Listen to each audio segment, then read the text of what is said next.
So, why is it even difficult to improvise in online lessons? Why is it more difficult to improvise in this format? Well, if you are new to improvising in general with your students, you're going to be thinking, well, there's nothing particularly special about online lessons. If you have been improvising a lot with your students, particularly if you follow my work or the beautiful books by Forrest Kinney or many other resources as a way to improvise with beginners, you will know that the most effective way to do it is with duets, or at least it's one of the very effective ways to do it, is with duets. And we can't play duets in online lessons. Now, maybe you're using Rocket Loud Live and you've managed to make duets work. That has, there's other reasons why I'm not doing that. I'm still on Zoom. That's a whole other conversation. But if you're not able to play duets, for whatever reason, whether it's that you don't have two pianos in your studio and you can't share a piano anymore, or you're online, you'll have noticed that it gets harder to get beginners to sound great improvising. So that's really the challenge that we need to try and overcome. And I have a few different ways that I think can help you to do that. The first way is to use backing tracks. And this opens up a whole other can of worms for online lessons, doesn't it? Because many of you are saying, yeah, but then I need to get my student to load up the backing track on their side. They can't do it if they're young. Mum or dad doesn't want to get involved. They're on a conference call in the other room. Everything's going on at once. And they're already on their device and they don't have a spare one to play the backing track. Okay, so the ideal with backing tracks is that you get your student to play it through a speaker, probably, that they have on top of their piano. Like how you might have it set up at your studio. But that's not always going to be the scenario, right? So maybe they have their online lesson on a laptop. And then they have a phone as well. But the phone, the speakers are pathetic on most of them, even fairly new ones. Speakers aren't good enough. So they're not going to compete with an acoustic piano. It's not going to happen. Let me know if you've tried to get someone to do that and they just weren't playing in time with it at all, or couldn't hear it, or you couldn't hear the two together. That is the ideal way, however, with the speakers, with robust speakers on their end, because it means that you will be able to hear what's going on, exactly what they're playing as they're playing it, because you'll hear both things coming through their mic, out your speakers or into your headphones, and it will all make sense to you. However, it doesn't need to sound perfect for you. And that's where we have a little compromise, which is for you to share the audio so that it comes through the call the same way you speaking into your microphone is. Okay? So the way that you do that in Zoom, I can only talk about Zoom for this, but there might be similar settings in other software, so maybe you guys can share in the comments if you know of a good workaround for this for Skype or for FaceTime or anything else people might be using. But in Zoom, this is how it works. You go to the share screen, okay? And then after going to share screen, you go to advanced and then share music or computer sound only. So that is how you get it to share only the sound from your computer directly to your student. Does that make sense? Because that's what you want. You don't want to pump the sound out of your speakers, have it absorbed by your mic, and then come out on the student's end, because that's going to be a distorted sound. It's going to be, pretty rough by the time it gets to them. So you don't want that. You want it to go straight from your computer, the information to come out just like it is from your mic across the stream. Hope that made sense.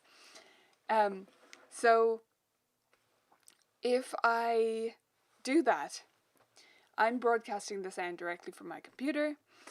Personally, I have most of my backing tracks and stuff loaded up in Tonara or on the VMT site, and I just have the tab open. So I just share the computer sound and then I play it from wherever I want to, and it will come through to my student live. Now, it does mean that it will come out through their speakers and they'll play with it, and to me it won't sound in time. Okay? Because it's the same thing as you trying to speak at the exact same time as your student, like clap together or something. It won't happen because there's a lag. Of course there is. So, it won't sound together to you. However, you can still hear potentially both things, especially if they have original audio on, out of sync with each other, or you can hear one or the other more, depending on what Zoom decides to prioritize if they don't have original audio on. And you can still tell whether they're playing musically. And especially with an improv, it's even easier.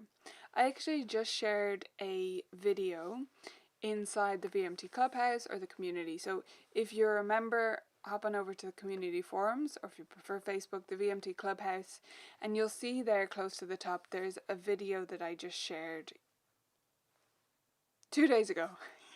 Time is weird right now. 2 days ago.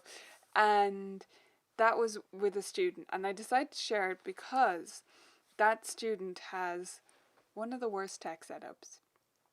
Really, it's like the camera is always blurry somehow, and I'm like, where does your computer come from that the webcam looks like this? And they can't always hear me that clearly, so clearly the speakers aren't that great, and the microphone also isn't that great. So it's just not an amazing laptop, and I don't think their internet connection is particularly great either. However, you can still tell that this student is playing in time with the track, and you can tell when she isn't, right? When she makes a mistake.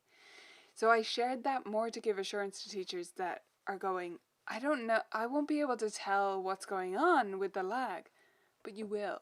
Because yes, it's like, whatever it is, a quarter of a second behind or something. But it is usually consistently that. Unless your internet is glitching, the lag is fairly consistent.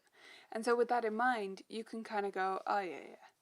She's playing with a regular pulse, this distance away from the chords, and you can tell that she's playing in time. And then you can tell when she messes up, even though you can't hear her, actually. Because you see her flubbing over the chords, right? So, I shared that to give people more confidence. So if you're a member, go check that out. It might be useful for you if you're a bit nervous of this whole backing track thing. But backing tracks are a great option for improv in online lessons because it allows you to give your student that backup, that reinforcement behind them, that foundation that means that they sound good on top of that. Because one of the challenges with beginner improv is that it just, it can sound a bit empty. Because they don't have the support, and then there's not a steady beat, and it just doesn't sound great. And that's not very motivating for your students if that's what they sound like, so they're not going to love improv. Now, 2 options for your backing tracks before we move on to the next idea. One is to use iReal Pro, so that is an iPad or iPhone app. There's actually a web version as well, and I think it's a Mac version, and that means you can create your own chord progressions. You can have the band playing along. That's what I used to create the chord tracks that I shared the example of. Helen, I'm so glad you found that helpful. Other members, go check it out, because I do think it's useful. It would have been useful for me before I try these experiments myself to see, like, oh yeah, I can tell, right? Gary, yes, iReal Pro is awesome. It's super fantastic. So I use that to create chord backing tracks and scale backing tracks, which you can find in the library. But I also have the Circle of Fifths Odyssey. So if you haven't checked out that course, that comes with backing track versions, actually, as well as the written out teacher duets. And those would be great to use in this circumstances. One in each key, and you can just go on a Circle of Fifths journey with your students, having them improvise with a different one of the backing tracks. And with the improv, as I said before, there's even less pressure on you to be able to tell if they're in time with the track, because, you know, if they're not, they're doing something very avant-garde and it's fine, and they're exploring and they're making music. So, yeah, that's a great, great option to use. Now, oh, Carrie, so glad you enjoyed the chord tracks. I love using those too. They're a really good challenge for students as well, to be able to stay in time and actually produce the chords on time. So the next idea I have for you is, when in doubt, as Bradley Sowash would say, pant out. When in doubt, pant out is his phrase, and I love that.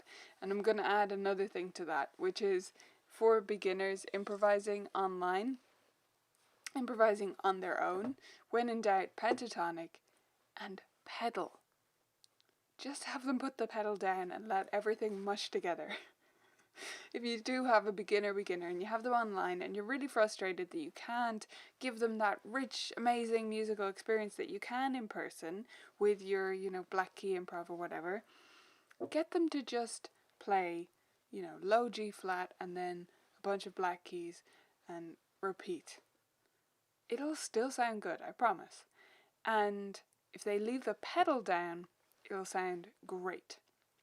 Then once they're used to doing that on the black keys, they can take that and figure out where those patterns would be on the white keys. And that'll help them to make those connections as well with, the shape actually has a gap in it in the black keys, right? It'll help them with their keyboard navigation. Because once you transfer it to the white keys, you can see, oh, there is a gap there. I wasn't really noticing that before because they're all black, but there is that gap. Then, yeah, just applying that to everything. So it depends how far along the student is, but if they're new to improv and they're even further along and they understand different parts of music theory, you can talk about the pentatonic scale and what that is, and you can talk about it in solfa. That's the easiest way to understand transposition, in my opinion. So talking about it as do, re, mi, so, la, it's got that gap in it, no fa, and finding that in different spots. Great way to get going, and it'll sound really good. The pentatonic scale. And like I said, even if you leave the pedal down the whole time, let everything blur on top of each other, yeah, it's not perfect, but it'll sound pretty good if you have that version without your pesky fa and ti. They'd always get in the way of everything else. Okay, so if they can't reach the pedal, by the way, you can, and you're not there to hold it down for them, or you are there but you can't go over to them, literally get them to put something heavy on it. I'm serious. Get a brick. Like, doesn't have to be a brick. Get a big book. It's like sitting on a bench. We always said the phone book, right? I don't think people get phone books anymore. Or the golden pages, we would have said, which is the yellow pages to many of you. That's on hand. Get something heavy. Something to hold it down. And you can recruit mum or dad to help you find something around the house, or you can challenge your student to find something heavy in the room they're in and put it down. So that's only if they're really young. I'm talking like 4, 5, 6. If they're 7 or 8, they're often tall enough to play standing, half sort of teetering on the edge of the bench. And for the occasional improv thing, that's fine. Because we all know our students aren't going to all have pedal extenders at home, right? So that's another challenge to try and overcome. But there are definitely solutions for that, and they don't have to be fancy. They can be super simple. Yes, Laura, you can absolutely do that, and you can even do it live. So you remember last week the chat, I know you were there for that, with loopback. You can even have them, so if your student, this is if your student is playing something where they're learning both sides of a duet, which happens in quite a few books where there's an evenly leveled duet within the book, or they have a separate book of those, and you can get them to do that. Or you can record your part and have them improvise on top. In fact, for Piano Safari, there's a few improv pieces in there, and Julie and Catherine, I believe it was Catherine, recorded all the teacher parts at the end of last year, and you can now buy those.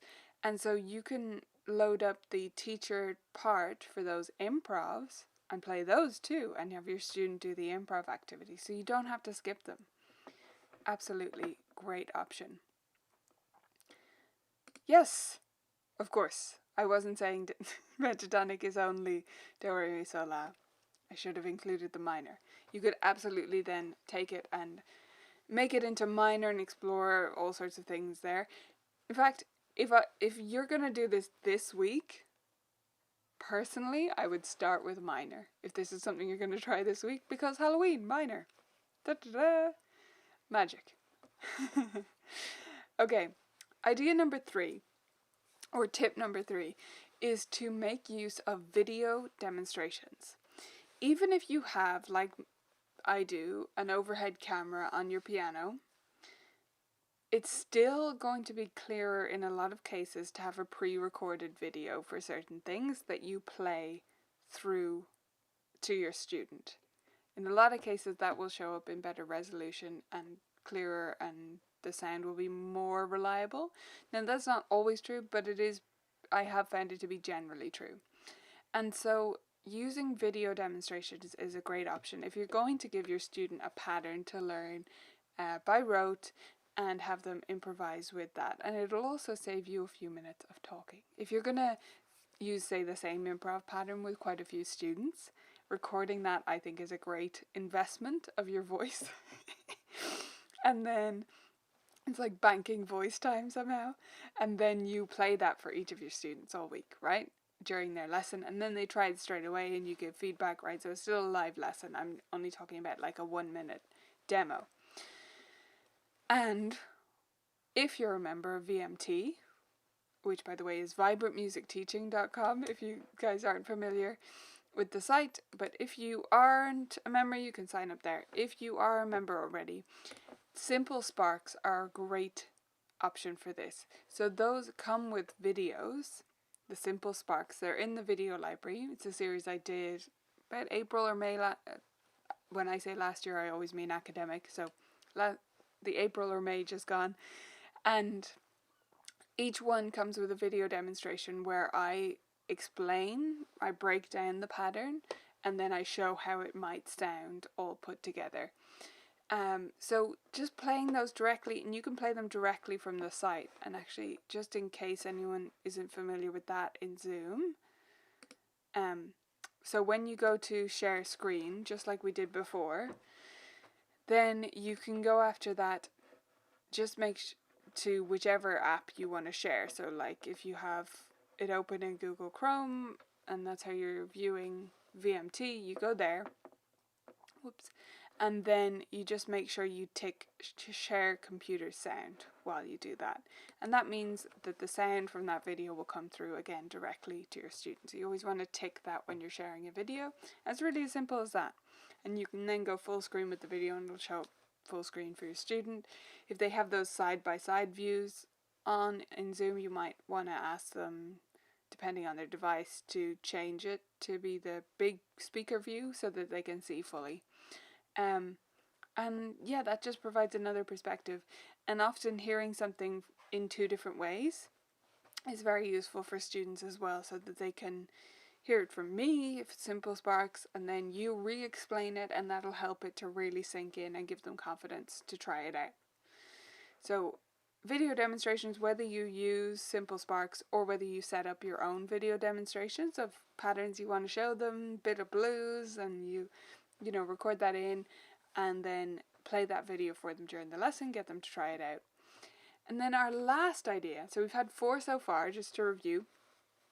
We had using backing tracks and how to share them with your students, using pentatonic with pedal, so the pentatonic scale and adding pedal onto that, and then video demonstrations, so recording your own videos or using my Simple Spark series, and then taking it from pieces. So this is actually idea number 4, sorry.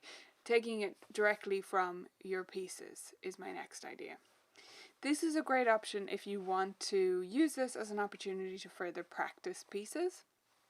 So you can get your student to figure out what scale is used in one hand of their piece. So this works particularly well if you have a student if you have a piece that is like chords or single notes in one hand and then a melody, right? Melody and accompaniment in some form. Get them to figure out what scale is used in the other hand, usually the right hand, and improvise with that and keep the left hand the same. Keep the harmony the same. And that means they're getting extra practice of that pattern, they're understanding their piece better, and they're getting that creative spin on it. This is one of the ways that we creativize pieces in the new Creativizing Classics course. So we take pieces, and I give lots of examples in that course, and add creative spins to them so that you do glean more theory from them, your students do. They get to have that creativity within the framework of their pieces, so you're not smushing something else into the lesson, and you get to have some fun with pieces. Let me know if you've any questions about any of the ideas we've shared so far. Hopefully some of them will give you some new food for thought when it comes to improvising in your online lessons. And let me know as well, whether you've been struggling with this. Have you been managing to improvise in online lessons, and how have you been doing it, if you have? And yeah, how's it been going? The fifth idea is based on last week's video. As I mentioned already, last week on the chat right here, we talked about loopback. So you can go and check that out on the Colourful Keys channel.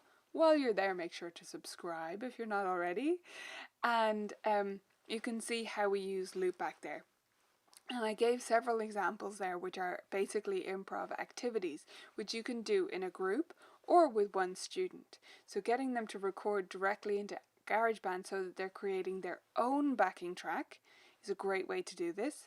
It also means that you can layer up things. So if they aren't far along enough to be able to play an interesting left-hand pattern while improvising in their right hand, for example, then get them to record the left-hand pattern and then improvise over the top of that. You can even export that recording and have them practice with that, right? So it won't be the most amazing audio quality, but it will be truly authentically theirs, and they will appreciate that fact as well. Yeah, well, Laurie, what we're doing there is we're figuring out, so she asked, the right-hand notes don't match well with the harmony during the improv. Sometimes that'll happen, but really we base it on a scale. So, like, if we take a lot of beginner to early intermediate pieces, we're talking about a left-hand chord and a right-hand playing basically a pentascale most of the time, right? So, or like slightly edging out of one. And so if you take that and talk about your student with, I generally talk about it as we're going to use the palette of notes that's already in this piece, and we're going to make up a new melody with that. So we've got the same colors, the same palette, and we're going to explore that ourselves, right? So once you do that, yeah, sometimes they'll do something that doesn't match at all and doesn't make any sense because it's on the dominant and they do a note that doesn't fit. And that's just part of the learning process. So that's absolutely fine. Nan, I was glad to hear you say compromise because that's where I've landed. I don't get to hear, but they get to improv. Yes, but Nan, you know what I love about that the most? Your compromise is not, I'll just leave improv out of lessons and we'll return to it. And I feel like that would have been a lot of our solutions back in April, because we're thinking, we've a month, we can do the things that work really well online, like ear training and, reading work, and maybe we'll leave some of the stuff like sight reading or improv or whatever else you were having trouble teaching. We'll leave that until we get back into the studio. But we're not in that position anymore. We're talking about a really substantial length of time. And this is something school teachers, I know some areas of the US where schools are online all year this year, right? Some are hybrid, some are all sorts of things. But in the cases where the teachers are all online this year, they were really going back into, I listened to a lot of podcasts and stuff that are directed towards school teachers because I find it interesting. And a lot of them going back into this situation were saying, okay, so last year we just survived. We had a few months of teaching online and we got through it and we made a lot of compromises And that's absolutely fine, and that we need to show ourselves grace for that. But now we're talking about a whole year of it where students just can't miss out on education. It's not good enough anymore. And that's kind of, I feel, the position we're in now. Of course, we have to make some compromises, but yeah, exactly as you said, Nan. The compromise is, yeah, you don't get to hear exactly how you want to, but they get to improvise, and it's more about that experience anyway than, because it's improv. It's not about being correct anyway. So, perfect thoughts there. Valerie, we've used name rhythms. Find the rhythm of their name. Create a motif with that rhythm based in minor. Sequence it. Started as a composition, but they kept forgetting it, so I turned it into improv. Yeah, I love that. I often go the other way. It starts as an improv, and then it's really good, and I want them to capture it. So, yeah, can go both directions there, but I love that. Melissa said, recently I used simple charades cards, Halloween themed, to just ask students to create a sound to reflect the card idea or picture. Awesome. Yeah, that's great. So with your broom, on a broom picture, and they just create sounds based on that. My only caution with that is, I'm guessing, Melissa, that your students have done a bit of improv with you already and they're used to your kind of creative approach. But for teachers who are quite new to this, don't just go to a student who's never improvised before, particularly someone actually who's further along and has never improvised, and say, make up your own thing. Because that is terrifying. I mean, think how scared you would be in that situation if you've only had classical studies for 5 years, or like traditional lessons for 5 years, and then someone says, make up your own thing. But I mean, I even had a student actually the other day, Friday, and this is a newish student. He's been with me from the start. He has done a bit of improv, but he started a month or so before we went online last year, so he didn't have a lot of in-person time. And we did do a bit of improv last year, maybe not a huge amount with him, but a bit. And then he'd been in person, so my piano buddies had been improvising together. And then we were back online this week, and I tried to get him to do a very simple improv activity, a haunting harmonies one, and he just wouldn't do it. It was in buddy lesson time, so then, I just said to him, we'll try it later. And we tried it in his solo time, and I got him to do it, but he was so scared of it. So even kids with no prior experience of that situation can be really reticent to give these things a go.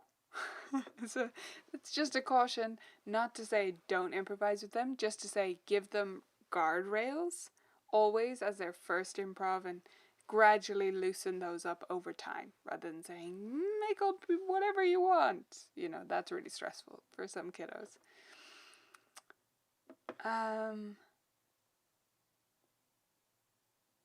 Yes, Melissa, absolutely. Start simple and small. That should be our little motto. It's like my constant motto of just one thing and keep it simple. One step at a time. Okay, awesome. Great thoughts today. Thank you all for sharing. We're going to dive into our web reviews next, and then I'll come back and answer any more questions if you all have anything else. But let's take a look at our first website, shall we? Here we go. So this is Miss Cheryl, and Miss Cheryl's site, she said in the comments, by the way, these, you can apply to get one of these yourself. I choose at random each week from people who have posted in the announcement section in the Vibrant Music Studio Teachers Facebook group. So Cheryl had posted there, and she said, you looked at my site before, so skip me and come back to me. But I actually really like looking at sites that people have reworked or changed in some way, and done some work on. So I thought we would come back to Cheryl's site and have a look. Now, when we arrive here, the first thing we see is this big picture of a piano which is great. You know, it looks relevant. That's super. And then there's this inquire today, which isn't super standing out. And then this button. So my first instinct is to increase the size of both of those and make them, well, maybe not and. Maybe or make them a bolder color. Definitely make this text bold though, or increase the letter spacing, just because, yeah, it's quite lost there. And it will change based on the screen size, so make sure to try it on different screen sizes. Now, Cheryl, I didn't know Cheryl, but I try to pretend I don't know anything about these studios when I arrive here. And so if I did just arrive on this, the logo looks quite playful and fun and kiddie friendly, like kid friendly, right? The image, however, looks quite, this is a classical serious studio, because it's just a piano and it's black and it's got this mirror effect. I don't know, to me, you guys can let me know in the chat what you think, but to me that looks, apart from the blue, it looks more serious. I'm not sure those two things tie up in together. Just remove that capital letter on the M there. Right, and then we've got a lovely photo. So personally, I would love to see this photo up there, Cheryl. Even just your hands, but it would look way more authentic. So if you crop this down, if it has enough resolution, to have that full width instead, I think would be more representative of you. Because I love that. That's great. And then this is super fun and it's all awesome, right, as we scroll down. But for a second, let's say we didn't scroll down. And let's say we had a smaller screen. So my screen is big, okay? And I've gone full screen. Most of the time I don't use the full width. And so when I don't, I'm not going to see that blue at the bottom there. Which means that I only see the big black and white image and the things that are on top of that, okay? So let's assume we're seeing just that. I've got inquire today and I've got book a session, which are fine. But what I don't have is any kind of menu. And when I first landed on this page earlier, just to open it up for you guys, I kind of thought, wait, is this it? And then I scrolled and I was like, oh, no, there's all this information here. So if it is possible with whatever system this is built with, I would add a little menu that just has what we call jump links. Meaning, you know when you click on something and it just jumps down the page to that thing? So it's not actually going to another page, but it still acts as a menu and it's going to make it clearer to people what's going on. So that's the main change really, Cheryl. I think it looks great, I really do. I just maybe rethink this background image and the size of these, and then keep everything else and maybe add a menu if that's possible. Okay, so number 2. I told you I pick at random. I do pick pretty much at random. However, this one had a pun in the title, and I have to say that did make it jump out to me, and that's why I picked it. So it's called Hitting the White Note, because White is her surname, and I just found that funny, and I had to open it up. So this is a nice simple site. We arrive here and we've got a nice smiling photo. It looks personal, it looks local. I think that's great. This photo could be in slightly better light, although I really think it's fine the way it is. I'm not too fussed about it, but if you someday maybe take a photo with more daylight going on.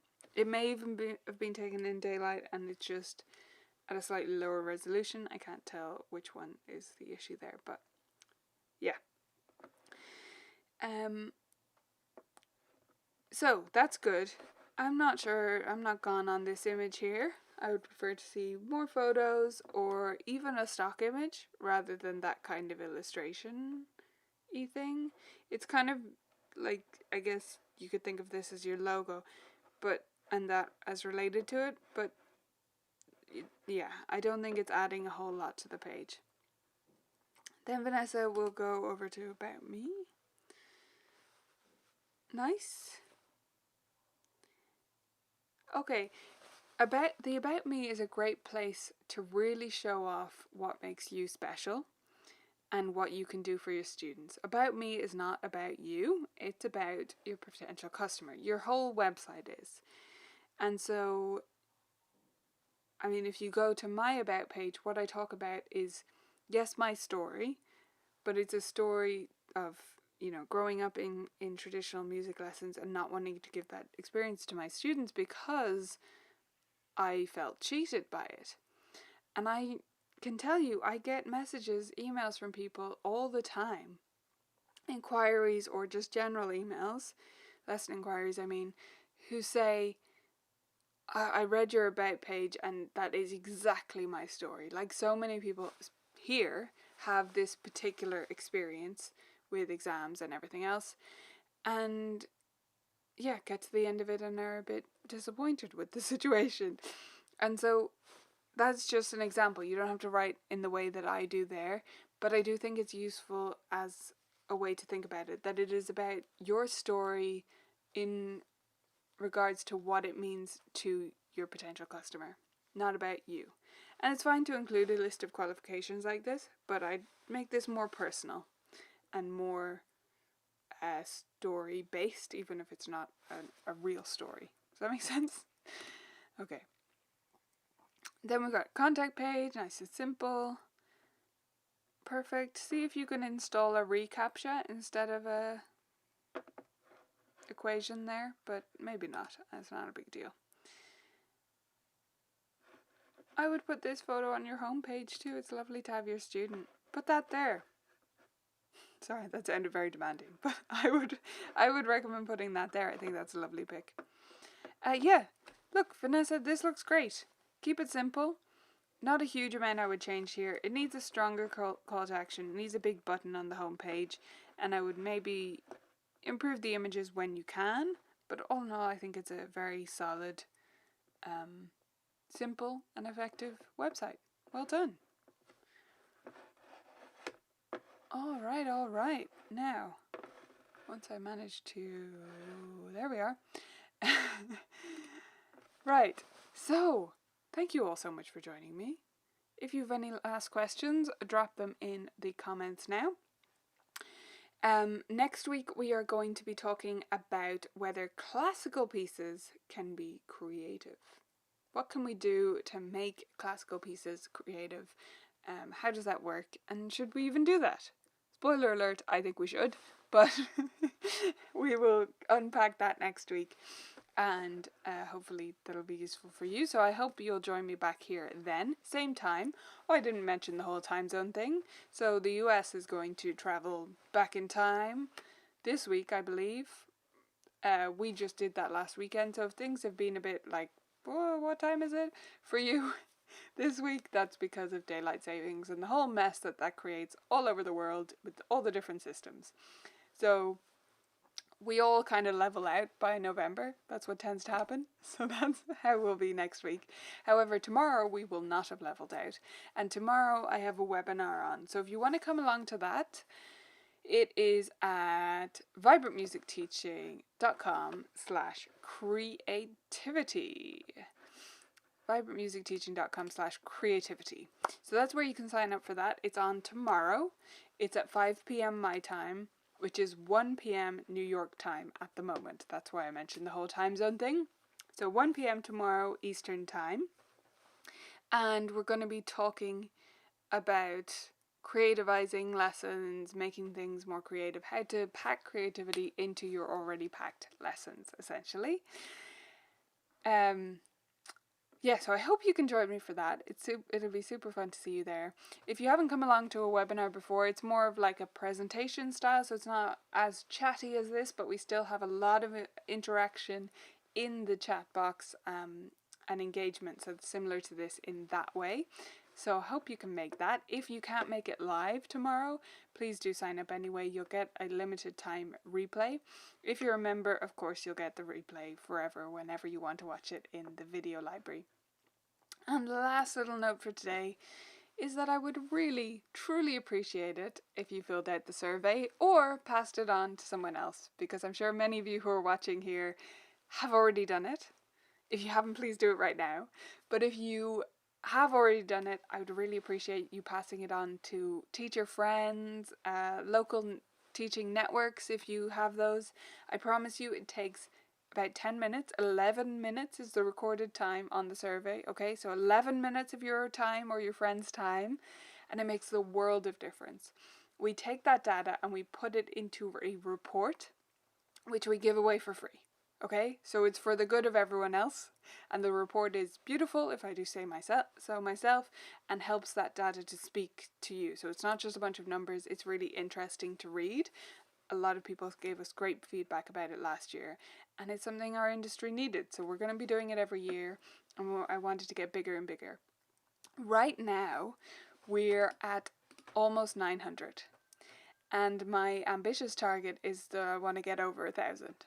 So I really need your help to do that. Last year we had about 600, so that would blow this out of the water. I would just love to get over 1,000. It just feels like a good number, right? To get up into 4 digits. Let's do it! So, send on that link to people. Let me know if you've any issues with it, but it's been pretty user-friendly from what I've heard back from people, but just let me know if you need any help with it. And last thing, hit the like button on this video if you're still watching, okay?